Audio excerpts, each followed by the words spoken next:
ধন্যবাদ মাননীয় প্রধান উপদেষ্টা মহোদয়কে আমাদেরকে আজকে এই চমৎকার আয়োজনে সামিল করবার জন্য। আমি কোনো ভূমিকা ছাড়াই মূল কথায় প্রবেশ করছি, সময় খুবই কম। আমাদের এই ছোট্ট এবং ক্ষুদ্র বাংলাদেশে ছোট বড় অনেক সমস্যাই আমাদের আছে। আমাদের এখানে গ্রাম থেকে শহরে ভাই ভাই যে কলহ হয়, কোন্দল হয়, সেটা পৃথিবীর অনেক দেশে কিন্তু হয় না। এই বাস্তবতাকে আমরা মনে হয় কেউই অস্বীকার করতে পারবো না। আমাদের এখানে যে রাজনৈতিক কোন্দল হয়ে আসছে 50 বছর ধরে, পৃথিবীর অনেক দেশেই কিন্তু সেটি হয় না।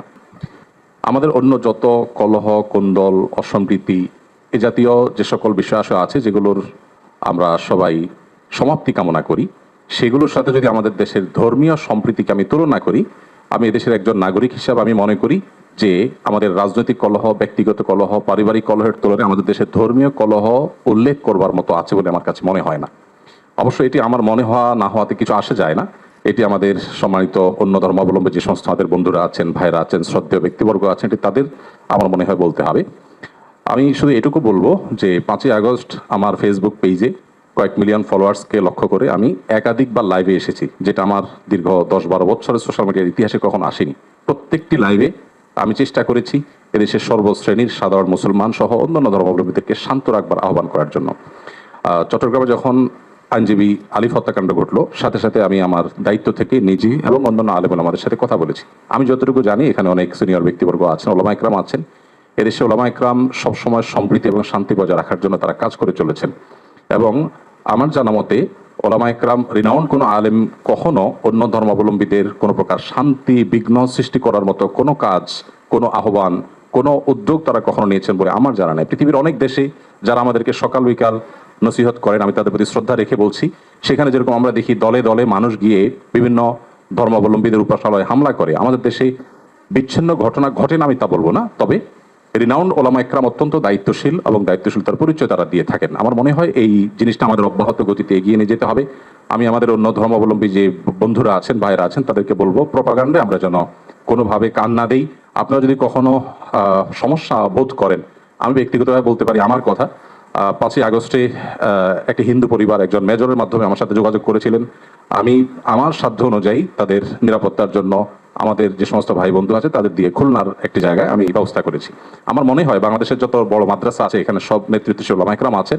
আপনারা যদি কখনো কোনো মাদ্রাসায় গিয়ে বলেন যে আমাদের নিরাপত্তা বোধহয় আমরা ভয়ের মধ্যে আছি, নিরাপত্তাজনিত শঙ্কায় আছি, আমার মনে হয় আমাদের আইন শৃঙ্খলা রক্ষাকারী বাহিনী যেরকম আপনাদের পাশে দাঁড়াবে, ওলামা একরাম তাতে ন্যূনতম কার্পণ্য করবেন না। যেভাবে পুজোর সময় মাদ্রাসার ছেলেরা মন্দিরগুলোকে পাহারা দিয়েছে, আমার মনে হয় পৃথিবীতে এটা বিরল একটা দৃষ্টান্ত এবং এটি কিন্তু আমাদেরকে আশা জাগায়। আমি আশা করব যে আমরা কোনো প্রপাগান্ডায় পা দেব না এবং আমরা মিলেমিশে আমাদের প্রিয় স্বদেশকে গড়ে তুলব। আমরা যে যে ধর্মে বিশ্বাসী হই না কেন, প্রিয় স্বদেশটা আমাদের সকলের। আমাদের স্বদেশে কোনো কালিমা লাগুক আমরা চাই না। আমরা সকলের সম্মিলিতভাবে ঐক্যবদ্ধ থাকতে চাই, ঐক্যবদ্ধ রাখতে চাই। আমরা যদি সবাই ঐক্যবদ্ধ থাকি তাহলে আমাদের দেশটি ভালো থাকবে, আমরা ভালো থাকবো। আমি আশা করছি আমাদের ঐক্যে কেউ চির ধরাতে পারবে না এবং এক্ষেত্রে আমাদের সীসাডালা প্রাচীরের মতো চলতে হবে। আমাদের কোনো সমস্যার জায়গা থাকলে অবশ্যই আপনারা বলবেন, আমরা সেই জায়গাটাকে সংশোধন করব। কিন্তু আমরা আমাদের প্রিয় স্বদেশকে সমৃদ্ধ দেখতে চাই, মাথা উঁচু করে দাঁড়াতে পারে সেরকম দেখতে চাই। আমাদের তরুণরা আমাদেরকে যে নতুন বাংলাদেশ এনে দিয়েছেন, স্যারের নেতৃত্বে যে নতুন বাংলাদেশ এগিয়ে যাচ্ছে, এই অগ্রযাত্রাকে কোনো শক্তি যেন থামাতে না পারে। আমার মনে হয় ধর্ম বর্ণ নির্বিশেষে আমাদের প্রত্যেকেরই ঐক্যবদ্ধ থাকার, ঐক্যের শপথ নেওয়ার সময় এখন সবচেয়ে গুরুত্বপূর্ণ। সে বিষয়টি আমি সবার নজরে এনে আমি আমার বক্তব্য শেষ করছি। ধন্যবাদ সবাই। আসসালামু আলাইকুম। সংক্ষেপে 2 মিনিট 3 মিনিট, এখন প্রায় শেষের দিকে চলে আসছে তো। আলহামদুলিল্লাহ ওয়াহদা ওয়াসসালাতু ওয়াসসালামু আলা মান লা নাবিয়্যা বা'দা। আমি আব্দুল্লাহ বিন আব্দুর রাজ্জাক। প্রায় 3 কোটি 3.5 কোটি যে জনগণ আছে তাদেরই একজন প্রতিনিধি বলতে পারেন। তো এই মোটামুটি সংক্ষিপ্ত পরিচয়। আমার কথা হচ্ছে আজকে যে বিষয়টি নিয়ে এখানে আমরা আলোচনায় বসেছি, এটির যদি আমরা মূলে হাত না দিই, আসল জায়গায় যদি হাত না দিই, তাহলে এটিকে সমাধান করা সম্ভব নয়। বাংলাদেশে যে সকল ধর্মের মধ্যে সম্প্রীতি বিরাজ করে তার সবচেয়ে বড় উদাহরণ হচ্ছে সাইফুল ইসলাম আলিফ হত্যার পরও বাংলাদেশে কোথাও কোনো প্রকার দুর্ঘটনা সংঘটিত হয়নি এবং সকল আলেম ওলামা নিজ নিজ জায়গা থেকে, আমি আমার জায়গা থেকে, সকল জ্ঞানীগুণী আলেম ওলামা নিজ জায়গা থেকে ফেসবুকে বক্তব্যে সবাইকে শান্ত থাকার আহ্বান করেছে। সুতরাং আমাদের দেশে সাম্প্রদায়িক সম্প্রীতি আছে, কথা শতভাগ সত্য। তারপরও আমাদেরকে বসতে হচ্ছে কেন? ওই জায়গায় আমাদের হাত দিতে হবে। আমরা আসলে ভূ রাজনৈতিক আন্তর্জাতিক রাজনীতির শিকারে পরিণত হয়েছি। এই জায়গায় যদি আমরা সমাধান করতে চাই তাহলে আমাদেরকে লক্ষ্য রাখতে হবে বড়। লক্ষ্য বড় রাখলে স্যার আপনার জন্য এটি সমাধান করা সুবিধা হবে। সেই বড় লক্ষ্যটি হচ্ছে প্রকৃত অর্থে আমাদের পার্শ্ববর্তী দেশে সংখ্যালঘুরা নির্যাতিত। পৃথিবীর ইতিহাসে কোথাও এখন পর্যন্ত কোনো ইবাদতখানা এভাবে ভাঙ্গা হয়নি যেভাবে আগামী 6 নভেম্বর শুক্রবারের দিন বাবরি মসজিদ আজ থেকে 50 বছর পূর্বে ভাঙ্গা হয়েছে। পুলিশ হেফাজতে যেভাবে মুসলিমদের হত্যা করা হয়েছে, মুসলিম এমপিকে, রানিং এমপিকে, এভাবে কোথাও হয়নি। এরকম আরো অসংখ্য ঘটনা আছে যেটা আমাদের পার্শ্ববর্তী দেশে প্রকৃত অর্থে সংখ্যালঘুরা নির্যাতিত। আমাদের দায়িত্ব মানুষ হিসেবে এবং তাদের পার্শ্ববর্তী দেশ হিসেবে, এবং 47-এ আমরা যে ওয়াদা দিয়ে এই দেশটাকে স্বাধীন করেছিলাম, সেই ওয়াদা রক্ষার্থে আমাদের দায়িত্ব হচ্ছে আমাদের পার্শ্ববর্তী দেশের সংখ্যালঘু নির্যাতনের প্রতিবাদে আমাদেরকে আওয়াজ ওঠানো। আমাদের দেশে কোনো সংখ্যালঘু নির্যাতন নাই, কিন্তু আমাদেরকে আওয়াজ উঠাতে হবে আমাদের পার্শ্ববর্তী দেশে যে সংখ্যালঘু নির্যাতন হচ্ছে সেটি নিয়ে। এই জন্য আমি আহ্বান জানাবো আমাদের মাননীয় প্রধান উপদেষ্টার প্রতি যে তিনি যেন এই বিষয়টির প্রতি দৃষ্টি দেন, এবং সবাই আপনার সাথে আছে। গতকাল রাজনৈতিক দলগুলোকে দেখেছেন, আজকে ধর্মীয় নেতাদের দেখছেন, সকলেই আপনার সাথে আছে, এবং আপনার হাতকে মজবুত করার জন্য দেশে যে জাতিগত ঐক্য তৈরি হয়েছে এটিকে আপনি সাহস হিসেবে ধরে নিন।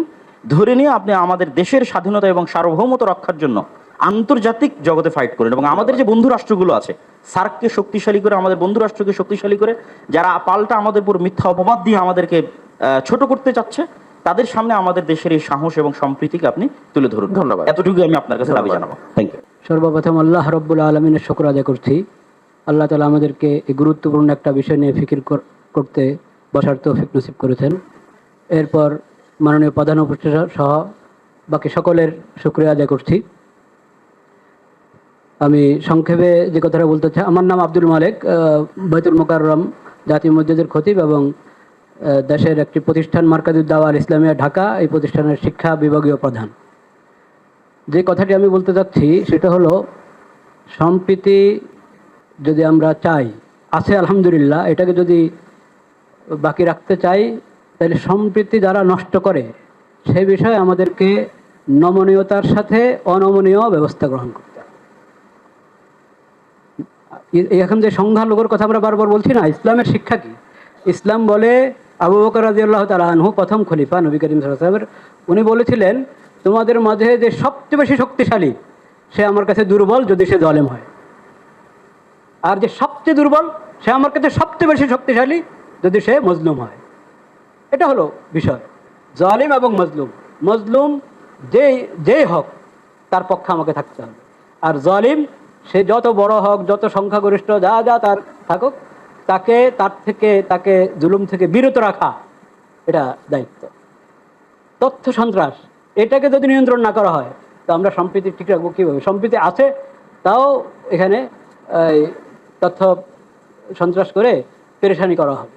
এটার ব্যাপারে অনমনীয় হতে হবে তথ্য সন্ত্রাসের বিষয়। আর আরেকটা গুরুত্বপূর্ণ বিষয় বলতে চাচ্ছিলাম, আমাদের ধর্ম সম্প্রীতির কথা যেটা আছে, ধর্মকে গুলিয়ে ফেলা এটা কিন্তু ধর্ম সম্প্রীতি। ধর্মের অপব্যাখ্যা, একটা ধর্মে একটা জিনিস নাই, সেটাকে ওই ধর্মের উপরে চাপিয়ে দেওয়া হলো, অন্যদেরকে খুশি করার জন্য নিজের ধর্মের মধ্যে বাড়ানো কমানো হলো, এটার নাম কখনো ধর্ম সম্প্রীতির বিষয় না। প্রত্যেক জিনিসকে স্ব জায়গায় রাখতে হবে, এবং স্ব জায়গায় রাখলেই যথাযথ ফায়দা আমরা পাবো। আল্লাহ তাআলা আমাদেরকে তৌফিক দান করেন। ওয়া আখিরু দাওয়ানা আলহামদুলিল্লাহ।